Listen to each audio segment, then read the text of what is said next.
Very excited. Today we're going to be hearing some testimonies in our message, and as well as a testimony from we'll say a special guest, our Canadian friends, the ones who travel to Canada half the year. Canada, yeah. So I'm going to invite Doug and Barb Waits to come on up, and they're going to share a little bit about their story and their testimony with us.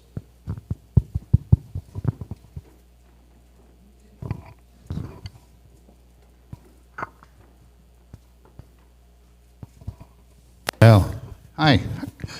I'm Doug. And I'm Barbara. Obviously. We're here to not tell our story so much, but we're here to encourage you. Because we can look back a long, long time on our life. Right, Mac? But we can go way, way back. But I want to start when I was about 8 or 9 years old. I went to a church. I can't even remember that far back. But I went to a small church, and we used to have some missionaries come in, and they were from Ecuador. And they would tell their story, how he would fly into the jungle, and that sparked an interest in me. And I got excited every time they would come to our church. But my mom had great faith, but she had greater fear. And she said, "We don't go to Ecuador. We don't go anywhere. We stay here. This is our home." I'm going to go forward to 1971. In 1971, I graduated from a university in Boston.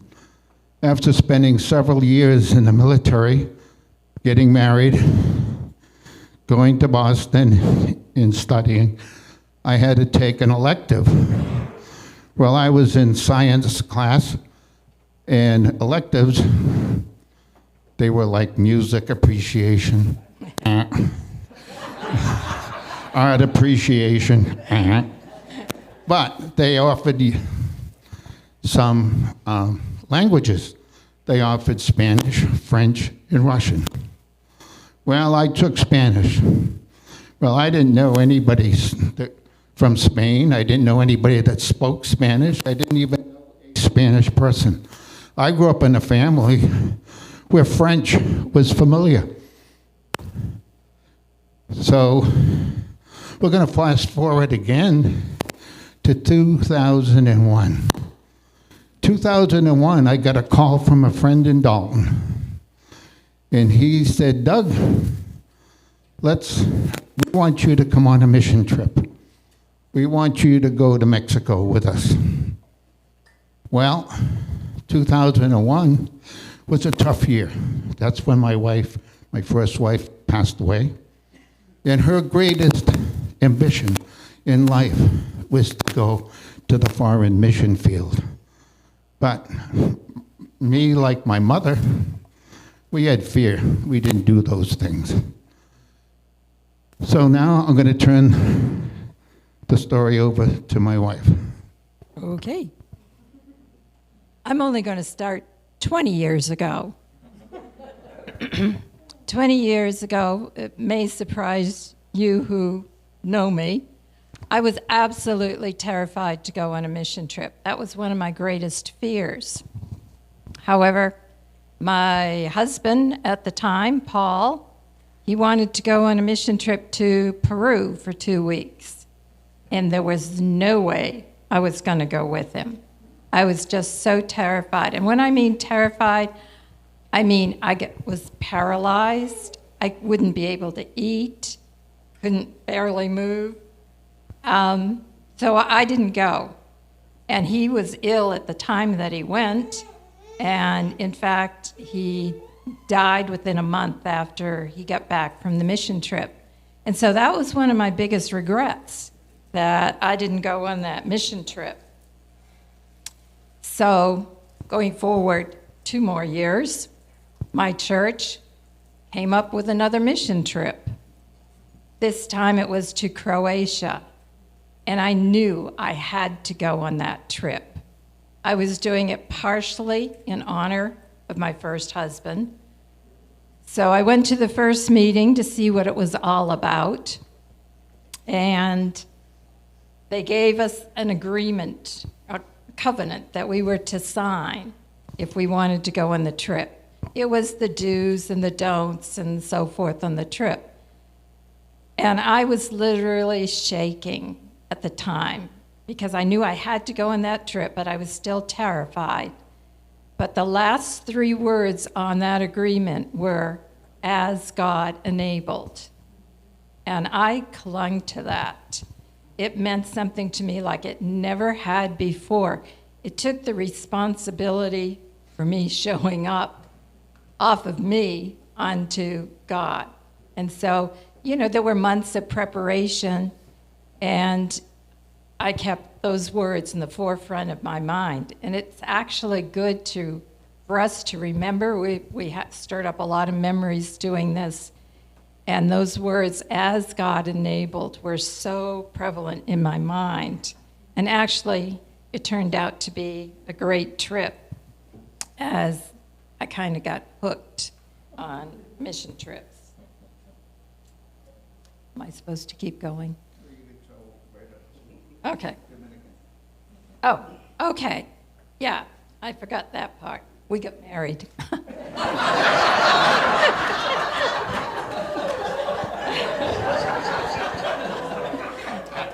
That was a year later. I mean,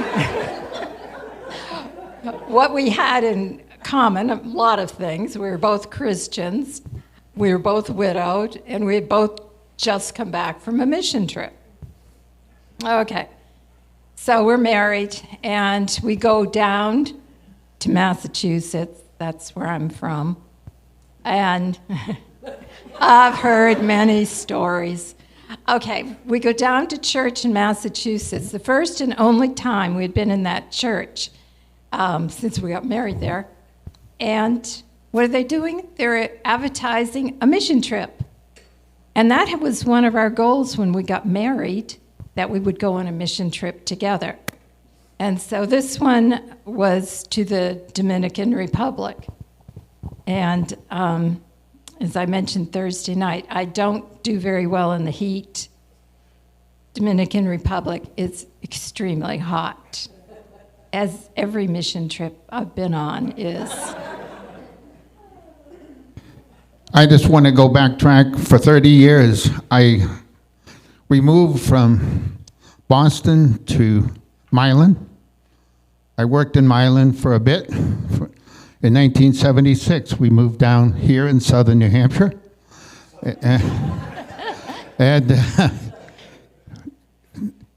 That's where my story began. And over those 30 years, I had a song in my heart. We all cling to something. We all do. And my song in my heart is, "I have decided to follow Jesus. No turning back." The sad thing is, I turned back 100 times more, over and over and over, for 30 years. But in those 30 years, I decided to become a participator, not a spectator. That's important. That was important to me. In those 30 years, I learned to discern and to tell people apart. Just ask Dave Clifford. He'll tell you all about it. I hired him and then quit my job, and he moved here. Well, that was before I. But at any rate, let's go back to the Dominican Republic. We went there, and we met a lady named Maribel and her son. It was young at that time, probably 3 or 4, who needed a transfusion twice a month. $40 a month. They had no money. We went to their house. It was no more than a card paper shack in Hato Mayor del Rey, and it was sad. We were told before we went there, do not offer these people money. just offer them support and prayer and be kind to them. Well, Barb and I prayed. Before going there, we met her, and she asked me, I need some money so my son can live. And I prayed about it, went to the team leader, he said no. But I can't tell you not to do it. So we decided we'll give them $100 a month for 1 year. In the Dominican Republic, that's like $1,000 a month. We gave her $100 a month for a year. And after many years, Maribel graduated from high school, then went to Teachers College and became a teacher. Her son, Luis, just graduated from the University of the Dominican Republic.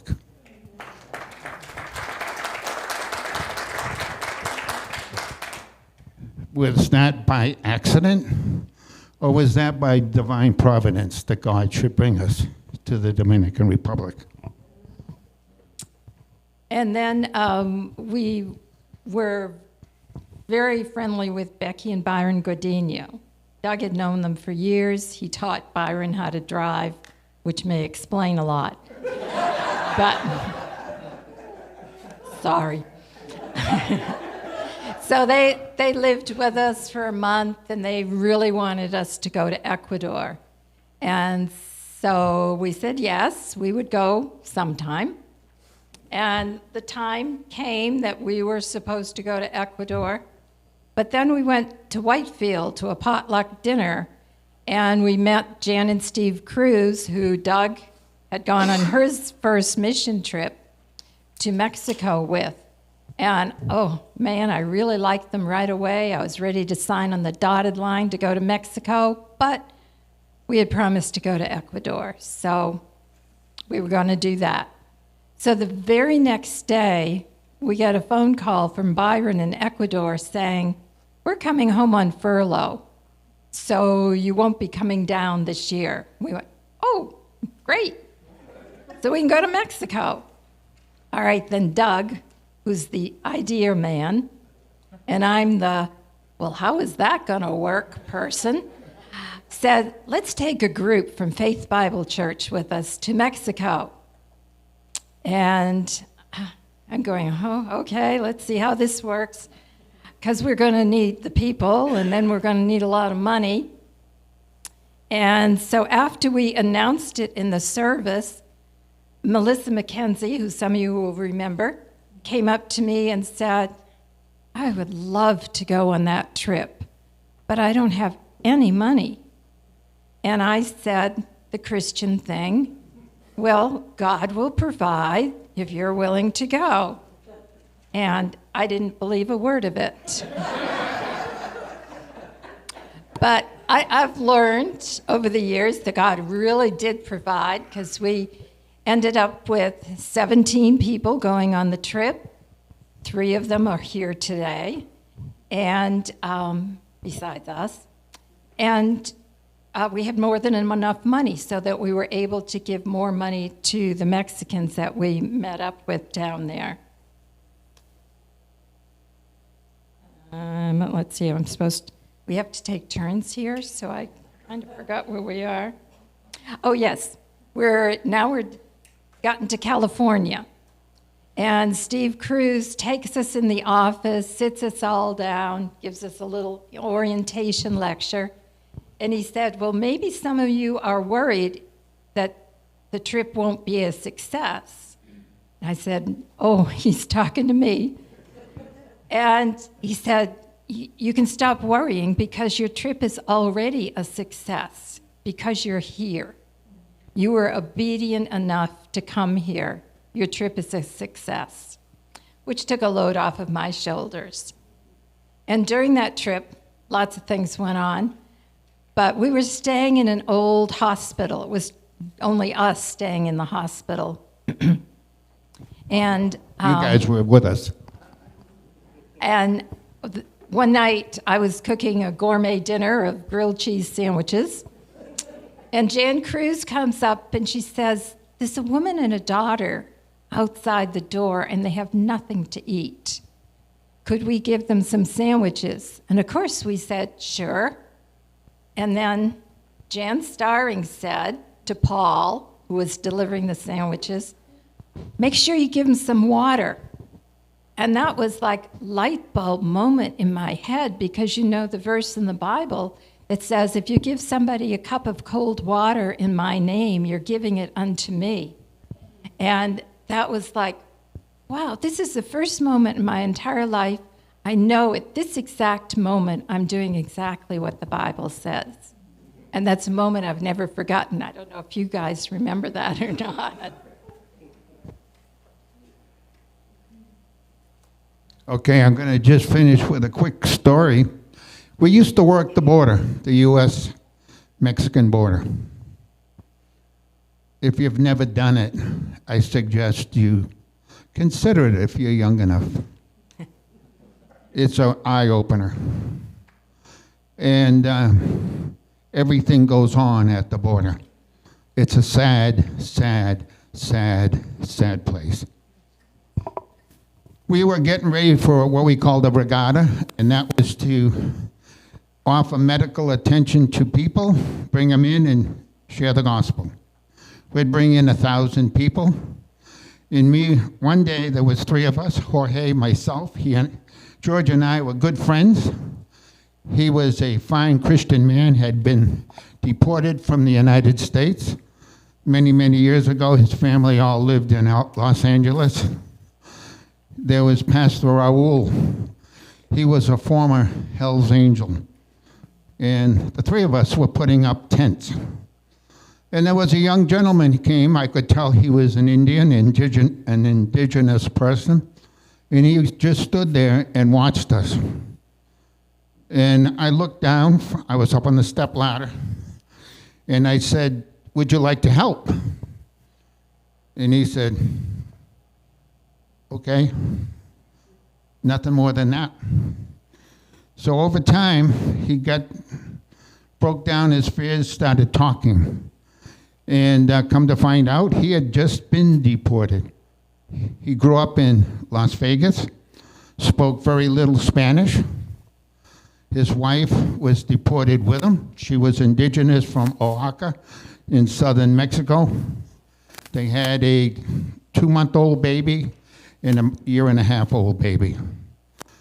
And so he had just gotten a job at Ford Motor down there in Tecate.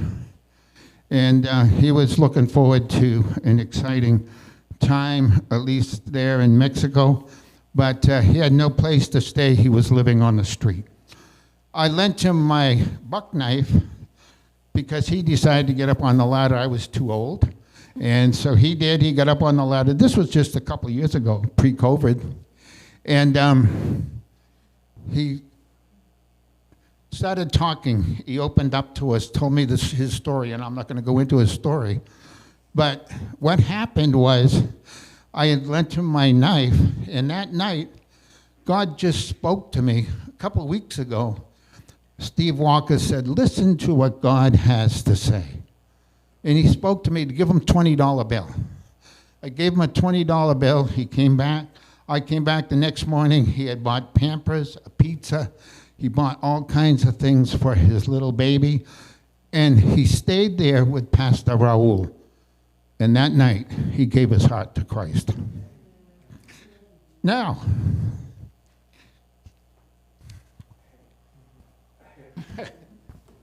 that's exciting. But it even got more exciting. That day, Pastor Raul had a church also in San Diego. He needed to go back. Every week he went back. He needed somebody to watch his house. And they got housing for nothing to start their life again in Mexico. And I want to ask that question to you. Was that by chance? Or was that divine providence? Was that God working? Okay, I'm done. I'm not. Oh, by the way, we did eventually get to Ecuador. We've been to Ecuador 4 times, took one group with us. Lisa was with us on that group. Anyway, we went a number of times to Palenque, Mexico, which is down near the Guatemala border, and it is stinking hot there. And one time we went for 2 weeks, and we didn't arrive there till 10:30 at night. The car, fortunately, was air-conditioned. I stepped out of the car. The heat hit me like a wall. And I said, "Oh, Lord, what have I done? We're going to be here for 2 weeks, and I don't think I can take it."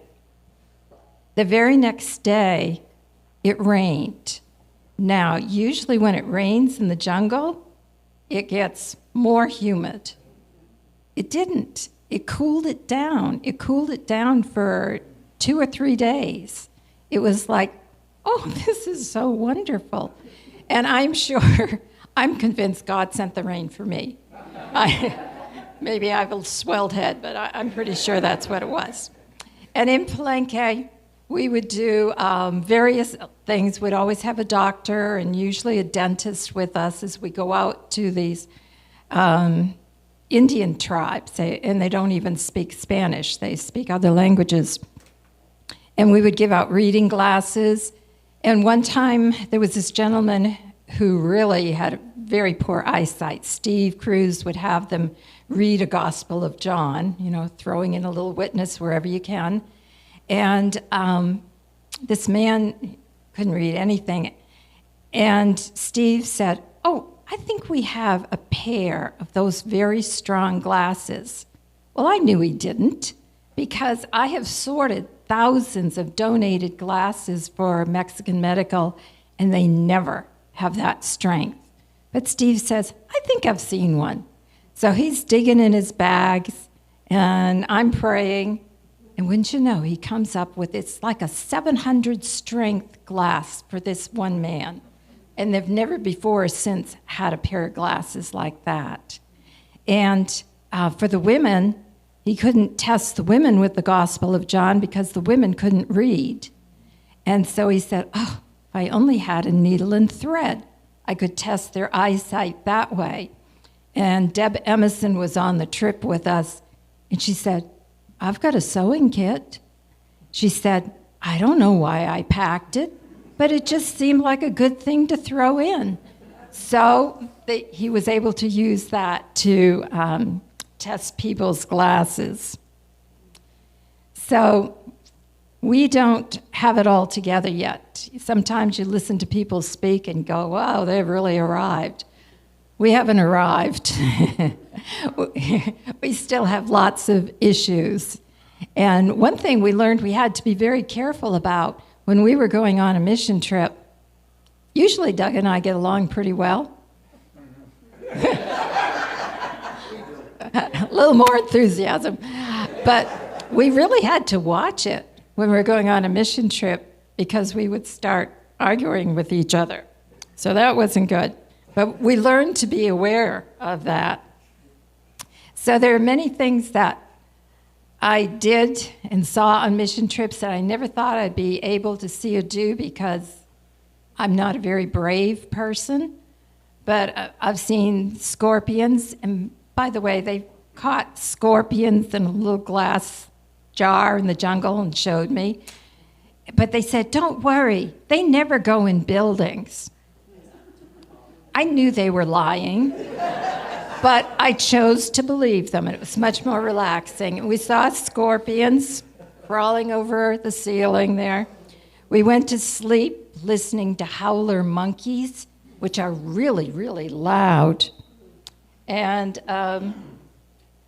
I've used bathrooms that defy description, which I never thought, being a rather dainty person, that I would do. But we have learned, and we've talked a lot about the verse in the Bible, where your treasure is, there your heart is also. And if you define treasure as your time and your energy and your money, we know that this is where we have put our treasure. We put our treasure into Faith Bible Church, and we put our treasure into missions. And we just encourage and love and want to hear everybody who's been on a mission trip. Thank you.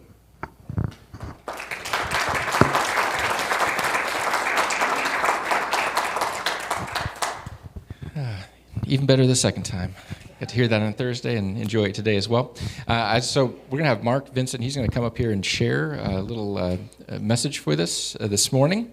But before we do that, as we've talked about missions, and Doug and Barb going on missions trips, just wanted to kind of put out there, we're looking to do a Guatemala trip coming this fall. So if you're inspired by them to jump on a mission trip, I don't know if those are inspiring stories or not, the scorpions and the heat and all that kind of stuff. But anyway, if you're inspired, prayerfully consider this, that we're going to be sending a group. Kathy Cody, I believe my wife, and then Sarah Plumley are also going to be kind of heading up and putting the trip together to go down. They're going to go down and visit the children's home that we sponsored and raised some money for this past fall through the fostering fundraiser. And we've started partnering with that children's home in their ministry. And so we're going to go down there. We sponsor, I believe, 3 or 4 children now? Missions team, I'm looking? 4. Great. We sponsor 4 children down there in the home.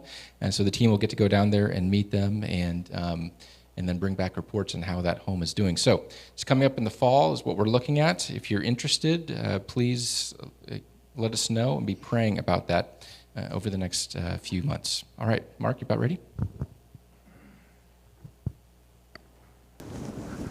Thanks. Please stand for our scripture.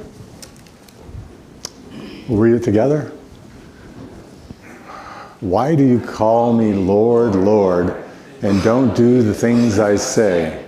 I will show you what someone is like who comes to me, hears my words, and acts on them. He is like a man building a house who dug deep and laid the foundation on the rock. When the flood came, the river crashed against that house and couldn't shake it because it was well built. Jesus answered, "The most important is listen, Israel. The Lord our God, the Lord is one. Love the Lord your God with all your heart, with all your soul, with all your mind, and with all your strength." You may be seated. Thanks, Doug and Barb. My name is Mark. It's hot. All right. So, we all have weaknesses, right? I mean, we all have weak areas. And the cool thing about God is that that's when he shines. You know, he shines through our weaknesses. Barbara with the heat, you know, God helped her with the heat and blessed her and blessed the people. Moses couldn't speak very well, but God worked through him. And his strength was apparent through our weaknesses. You'll probably see some weaknesses in me today, and hopefully God will work through it today. So I'm going to tell you a story about my dad. Because my dad had weak areas, and the story is about how God kind of shone through those weak areas. So we're going to talk about him. And I am kind of a visual learner, you know, and my dad lived the Bible. He lived it. I can't remember verses very well, but I remember just watching my dad and my mother, and they lived the scripture so well that I could see it. My wife and I, we still date. I know that's a shock to you young people. It's kind of weird. But we date and we watch people. You know, when you go out on a date, we kind of pretend, we kind of guess what the other couple is doing at the other table. It's weird, yes. But we do that. I mean, we just try to figure out who they are, what they're doing. So watching and just learning from other people and the examples around us is important to us. So we're going to take you through this. And Nick has been preaching a lot about if you love me, you'll follow my commands. So this story is about my dad and his father and how he did live it. He lived it. So we're going to show you a picture of my dad. So the first one, is when he was young. And I think that's when what do they do once you're ordained? He was ordained. That's his ordained picture. And then the middle picture, I'll get to where he was in life there. And then my mother and father on the right in the 70s. And that's my Carmen Ghia. You can see my little car. It was a very cool car. Had no heat, though. Had no heat. All right, so we're going to start this story in the 70s. We're only going to go from the 70s to 81, so this won't be that long. My dad was a pastor of Pleasant Street Baptist Church in Littletown, Mechanic Falls, and he had graduated from Gordon Theological Seminary, but he was a regular guy.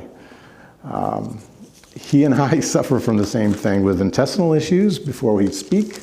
I won't go into details to that, but he had that weakness. And, with weaknesses, you got to depend on God. I mean, when you're weak, he is strong. It's so true, and this is really what this is about. He shines through our weaknesses. So we're going to talk about my dad and his tumor. I said that correctly, I think. I have taken a lot of credit for his tumor over the years, and because I was born, my mother was in a coma, and my father was a pastor at the time in South Paris, Maine, and he had 3 kids to take care of and a baby, and my mother, they didn't think was going to live, so that's a lot of stress on him, and I think the tumor grew then. My sister still thinks it was when he was in military camp and the heat in Arizona they used to wear metal helmets, and she thinks it's that, but I think it's due to my bad birth. So anyways, he had the seizure activity, and I'll show you what it looked like, because I can see it very well still to this day. Whoa. In the weakness, he was strong. So he would be preaching up front, and he would he wouldn't fall. He would just stand here, and he'd look down, and he'd rub his hands, and then what would happen was my mother, who would be sitting right over there, would pop up and continue the sermon, and jump in, and she had to know the sermon inside out. So she had to know exactly what he was going to say. And then other times she would add a testimony, because sometimes it would happen 3 times during a service, which is a lot. You guys are looking at me like, that's a lot. And it was. So she had to know also when he was going to come back. Like, you had to sort of watch his eyes to see when he would look up and then be aware of things. It was particularly scary when he was driving and he would have this. I'd be looking over on him, oh, please, God, please. Because he could drive and he couldn't speak. So that was really scary. You can see why I have anxiety problems. This is explaining. Mac is like, come see me for counseling. Because it's true. It was, and for me as a kid, it did make church a little nerve-wracking. I go, what's going to happen this Sunday? And I think of the congregation and the leadership of the time, like, what were they thinking? I wasn't a leader, obviously I was 12 years old, but now looking back, I think, were they thinking, this is, God is using this, but it makes me feel uncomfortable. And are we paying this guy? Why are we paying him? He's having seizures up front all the time. Why are we doing that? So I could see how the unrest of the church too, like, this is making me uncomfortable and this isn't right. So I think back on that, wondering what would I do if Nick suddenly started having issues like this? Because God using someone is the key, right? That's what we want. Yet in America, we're very performance-based. We want to perform well. So I wonder how we would handle that. I don't have the answer, but I'm curious how we would do. But God did bless my mother and my father. There were so many people that came to the Lord through their faithfulness. They really did, enjoy the fruits of their labor. It really did make a difference. There's so many leaders in the Vineyard Church in the Lewiston, Auburn area that came from the youth group and from the church that where this happened every week. And my father would have more seizures if there was a lot of stress. So that was also scary, like a wedding. Like that would make me very nervous.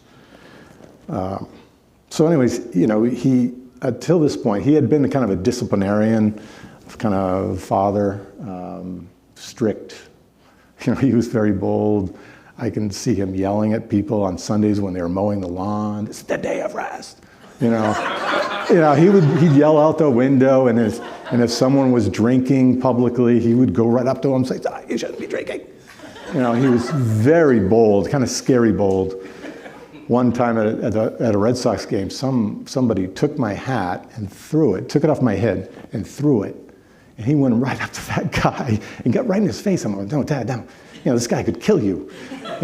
He was very bold until the surgery. But as a disciplinarian, one thing I will never forget, when I was 5, I lied.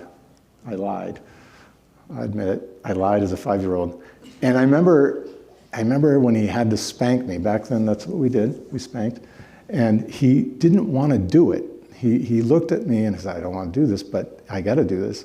And I remember him crying when he was doing it. And I remember thinking, wow, why is he crying? I'm going to cry. But why is he crying? And he loved me so much that he knew he had to do it. And that's where discipline should come. It should come from love, not anger. And he knew how to do that. So he was a funny guy. But then we'll get up to 1975. So he had to have surgery. And back then, surgery wasn't laser, it was more you open up the head. And it was in Boston, so it was the best, at the time. But he wasn't the same after that. He was a softer guy. He didn't have seizures, but he was a much softer man. He was not that strong. He wasn't as bold as he was before. He was more like the middle picture, if you see him there. He couldn't think as clearly. He had sort of double vision at times. And what it was a scar tissue, because when they went in, there was a lot of scar tissue. It wasn't that the tumor was cancerous. It was the scar tissue from going in and sort of overlapping on his brain. And it caused him to be dizzy and nauseous quite often. So it wasn't a pleasant experience for a lot of days. And I just wanted to read part of that verse again, the first one that we read. "I will show you what they are like. They are like a man building a house who dug down deep and laid the foundation on rock. When a flood came, the torrent struck the house but could not shake it because it was well built." And that was my dad. He was well built because of the rock of his father. He walked with him day after day, and moment by moment he relied on him because when you're nauseous and you don't feel well, you just, please God, you're just with him more often than when we're feeling really good. We don't tend to turn to him as much. So he had that real connection. And I got to know him really well. At the time, I was in high school, and for whatever reason, my high school let me go home really early. I went home at 10:30 in the morning, which was fantastic, by the way. It was before homeschooling, but I was kind of homeschooled. And I had a $75 car, a Datsun, that got me back and forth quite well. And we used to watch Happy Days and Truth and Consequences, for those of you old enough to remember those things. And he and I laughed, and my mother would bring us lunch every day. It was quite a good gig at the time. But he was humble and he wasn't vain, as you can see in the middle picture in the far right. My dad was not vain. He would wear a toupee too, which was ugly as all get out. But he would do it. He would go to my basketball game and I go, "Oh boy, you don't look so good, Dad." But he had all these dents in his head from the surgery, but he didn't care the values of this world. He didn't care about it, which was pretty amazing to me because I struggle with vanity at times, and he did not. He did not. He was completely humbled, and he knew why he was here, and he knew where he was going, which was a pretty amazing thing. So my mom and dad prayed that, because I had 2 older brothers and an older sister. They prayed that Mark, me, that my father would live until I became a man. So that was something. So, he thought maybe it's high school, but no, I didn't become a man at high school. I thought it was maybe college when I graduated from college. No, it was a day after I got married, apparently. So he died the day after I got married.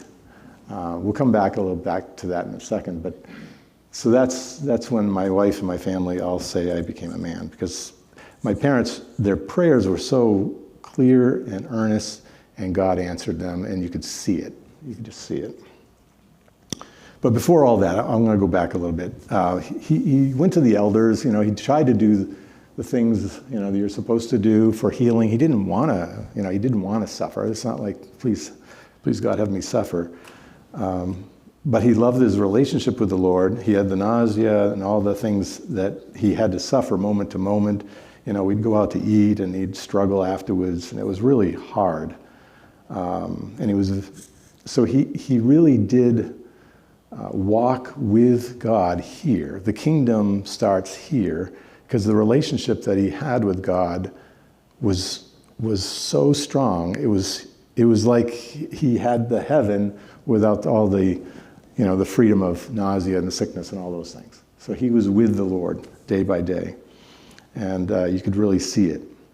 I just want to read let's read the second verse that we had. The most important one, answered Jesus, is this: Hear, O Israel, the Lord our God, the Lord is one. Love the Lord your God with all your heart and with all your soul and with all your mind and with all your strength. And he did that. There was no other distraction. That was it. So a week before we got married, Scott and I went to my parents' house. And this is just an example of his unselfishness. Every Sunday we had roast beef dinner, and we had the traditional roast beef, baked potato. She had this Crisco oil that she'd rub on it, and then peas and apple pie and cheddar cheese every Sunday. So we had that. And my dad was upstairs, and he wasn't feeling that great. And I'll never forget, Scott and I, we were young and immature. Sorry, Scott. And we were quite selfish. But I remember him catching us in the hall upstairs and saying, you guys should go downstairs and have the roast beef dinner and enjoy it. And he meant it. He didn't just say it to say the right thing, like Barb. He actually meant it, and it was incredible. And I remember thinking, man, I don't know how he did that. And it obviously was God working through him. He really was so in tune with what God wanted. So, as I said, 1 week later, when my wife and I got married, he passed away.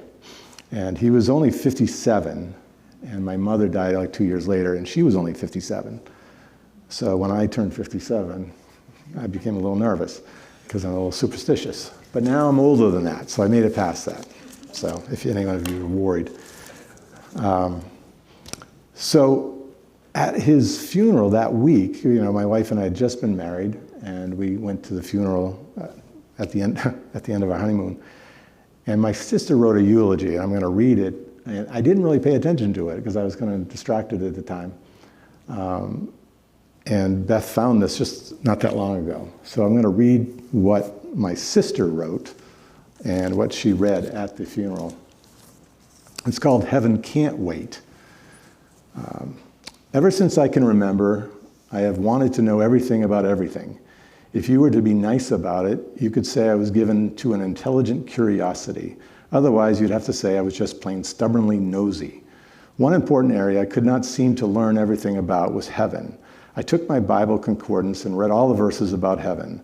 I learned a lot, but I didn't get a concrete picture of the place or exactly what we will be doing for all eternity. I guess what really bothered me the most was that Dad could so longingly speak about going home to be with the Lord, and I hadn't the slightest notion why, because it was given a somewhat vague description.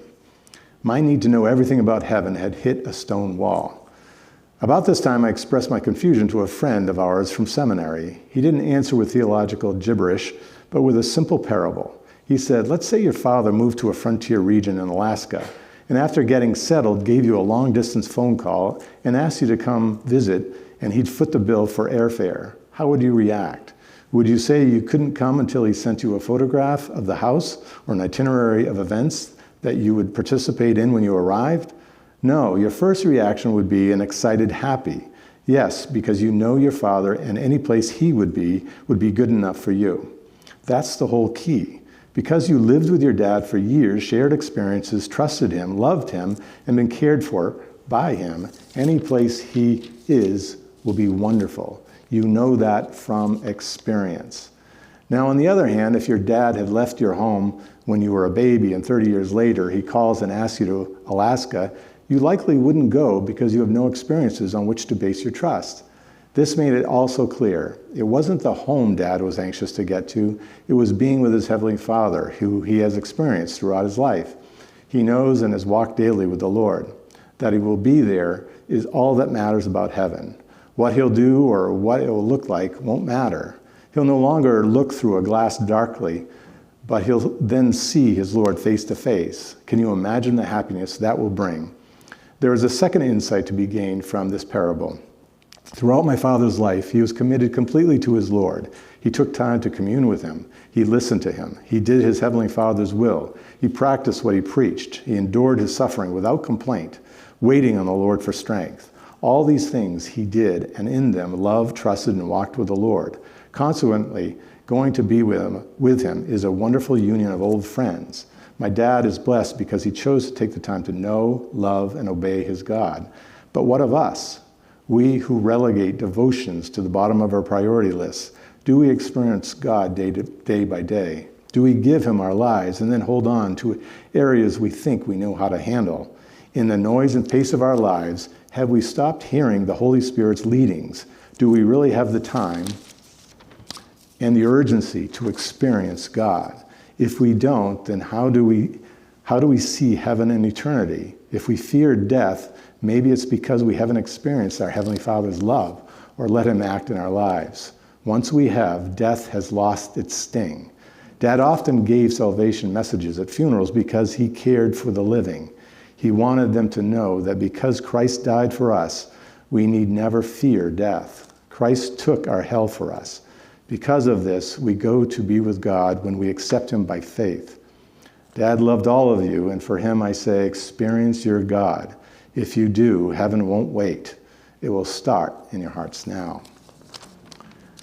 So I thought that was really good, that my sister wrote that, because it does start here.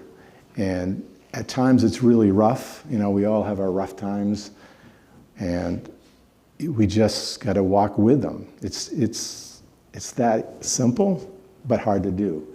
And the trials that we face, we do get weary.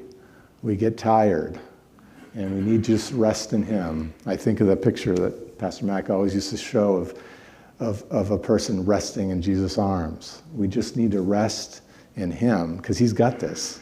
He's got the whole thing. So if you feel weary now, just go to him and talk to him, and he will comfort you. We're going to play a song now called Weary Traveler.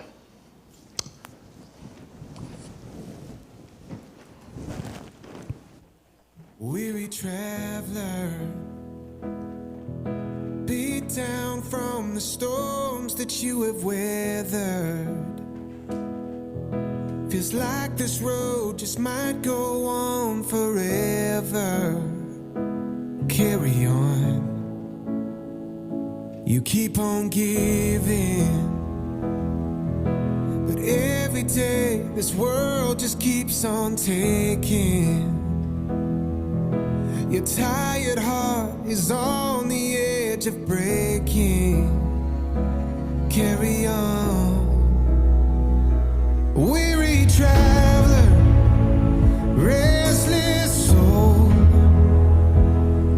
you were never meant to walk this road alone.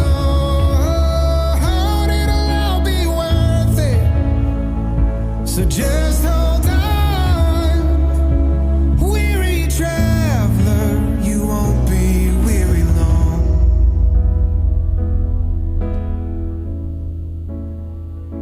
No more searching. Heaven's healing's gonna find where all the hurt is. When Jesus calls, we'll lay down all our heavy burdens. Carry on.